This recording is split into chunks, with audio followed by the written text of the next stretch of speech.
Disney's The Little Mermaid. Where's Flounder? Ready or not, here I come, Ariel called out. The red-haired mermaid turned, opened her eyes, and looked around for any sign of her friend Flounder. They were playing hide and seek, and Ariel was it. She looked behind some seaweed, checked around some pink coral, and peeked inside a clamshell. Ariel didn't find the yellow and blue striped fish, but she did find another little fish. Did you see which way Flounder went? She asked the blue and orange fish. The fish pointed a fin towards the palace where Ariel lived. Oh, thank you, the little mermaid cried as she swam that way. Once inside, she zoomed around looking for her friend. Ariel, King Triton exclaimed as his daughter swam into the room. He held his arms out to hug her, but she raced past him. So nice to see you, but I gather you've come to visit someone else? Oh, hello, Daddy, Ariel replied. Flounder and I are playing hide and seek.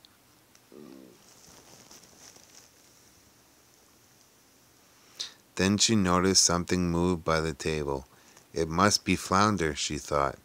She swam over and moved a piece of seaweed. A seahorse smiled at her. Ariel frowned.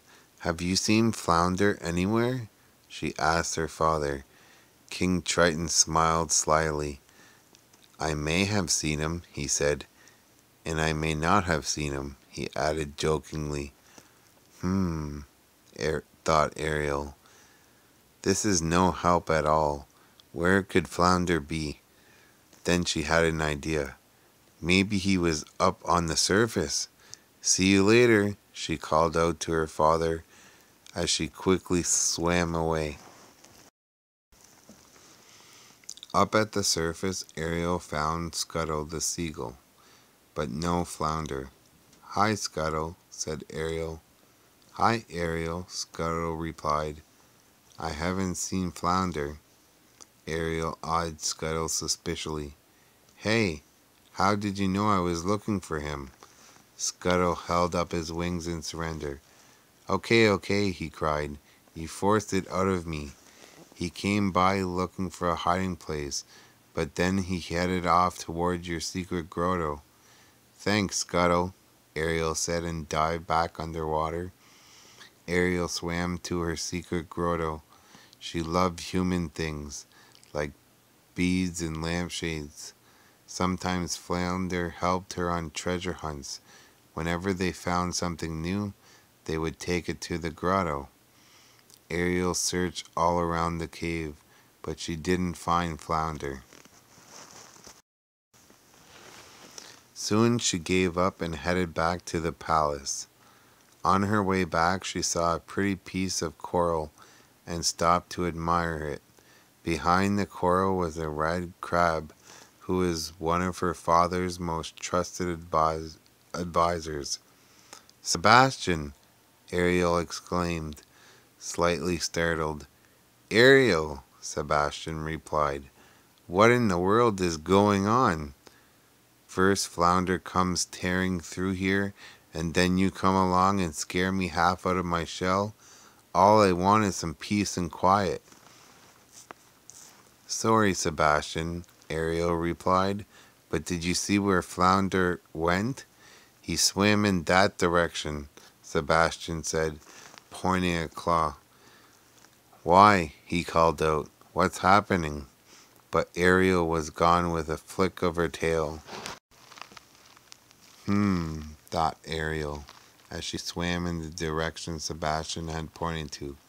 The only good place to hide out this way would be the sunken ship. But Flounder was afraid of the creepy old ship. He avoided it whenever he could.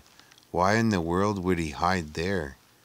Then it hit Ariel, because it was the very last place she would look for him. The mermaid searched the whole ship, opening doors, peering around corners, and peeking under loose floorboards. She found some starfish, but there was no sign of Flounder until Ariel heard a soft ahem. Flounder, Ariel said with a giggle as she swam towards the noise. It seemed to have come from inside a cupboard. She pulled the door open and saw her friend. She found him at last. Gotcha, she cried. You picked a great hiding place. Flounder smiled at Ariel. But now that I've found you, Ariel said, it's your turn to be it. Flounder turned and began to count as Ariel swam off to find a hiding place of her own. The end.